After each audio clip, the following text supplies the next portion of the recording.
This video is sponsored by Educast. The struggle to find courses that truly speak your language, it's finally over. Welcome to EduQuest, where learning is made just for you. At EduQuest, we bring you a wide range of online courses, from career building programs to skill boosting masterclasses, all in your regional language. Because we believe language should never be a barrier to success. Our courses are tailor made after understanding what today's learners really need. So why wait? Start learning the smarter, simpler way only with EduQuest. Visit eduquest.courses and explore your next course today.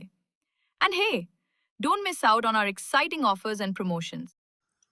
வணக்கம் உறவுகளே, ஒரு புதிய காணொளியோடு உங்களோடு இணைவதில் எனக்கு பெருமகிழ்ச்சி. ஹைதராபாத் மற்றும் விசாகப்பட்டினத்தில் ஜீட் win, பரிமேட்ஸ், lotus 365 உள்ளிட்ட சூதாட்ட செயலிகள் மூலம் சட்டவிரோத பணப்பரிமாற்றம் நடந்திருப்பதாக புகார் எழுந்தது. அதன் அடிப்படையில் அமலாக்கத்துறையினர் விசாரணை மேற்கொண்ட பொழுது குறிப்பிட்ட சூதாட்ட செயலிகளின் விளம்பர மாடல்களில் பிரபலங்கள் நடித்திருப்பது தெரிய வந்தது. அது மட்டுமின்றி பிரபல நடிகர்கள் விளம்பரத்தில் நடித்ததை நம்பி சூதாட்ட செயலிகளை பயன்படுத்தி 3 கோடி ரூபாய் வரை பணத்தை இழந்ததாக ஒருவர் புகார் தெரிவித்திருந்தார். இதையடுத்து பிரபல நடிகர்களான பிரகாஷ்ராஜ், விஜய் தேவரகொண்டா, ராணா டகுபதி உள்ளிட்ட 29 பிரபலங்கள் மீது அமலாக்கத்துறை வழக்கு பதிவு செய்தது. சூதாட்ட செயலிகளை விளம்பரப்படுத்துவதற்கு ஈடாக பெரும் அளவிலான கமிஷன் தொகை பிரபலங்கள் பெறுவதாக குற்றச்சாட்டு முன்வைக்கப்பட்டிருக்கும் நிலையில் சைபராபாத் காவல்துறையில் முதல் தகவல் அறிக்கையின் அடிப்படையில் அமலாக்கத்துறையும் வழக்கு பதிவு செய்திருந்தது.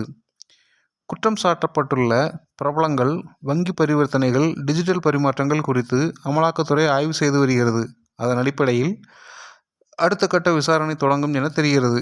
இதன் தொடர்ச்சியாக தற்போது கூகுள், மெட்டா உள்ளிட்ட டெக் நிறுவனங்களுக்கு அமலாக்கத்துறை நோட்டீஸ் அனுப்பியுள்ளது. சூதாட்ட செயலிகளை ஊக்குவிக்க உதவியதாக எழுந்த குற்றச்சாட்டின் அடிப்படையில் நோட்டீஸ் அனுப்பப்பட்டுள்ளது. வரும் 21ஆம் தேதி நேரில் ஆஜராகி விளக்கம் அளிக்குமாறு சம்மன் அனுப்பப்பட்டுள்ளது. இந்த சூதாட்ட செயலிகள் ஒழிக்கப்பட வேண்டிய ஒன்று. இதை எப்படி அரசாங்கம் எத்தனை நாள் விட்டு வச்சுருக்குதுன்னு தெரியல. எவ்வளோ பேர் கடுமையாக பாதிக்கப்பட்டிருக்காங்க. எனக்கு தெரிஞ்சு நிறைய பத்திரிகைகளில் பார்க்குறோம், டிவிகளில் இது பண்ணுறோம். அது தவறான ஒன்றுன்னு தெரிஞ்சே நிறைய பேர் அதில் ஈடுபடுறாங்க. அரசாங்கம் முன் இந்த சூதாட்ட செயல்களுக்கு ஒரு முடிவு வைக்கணும்.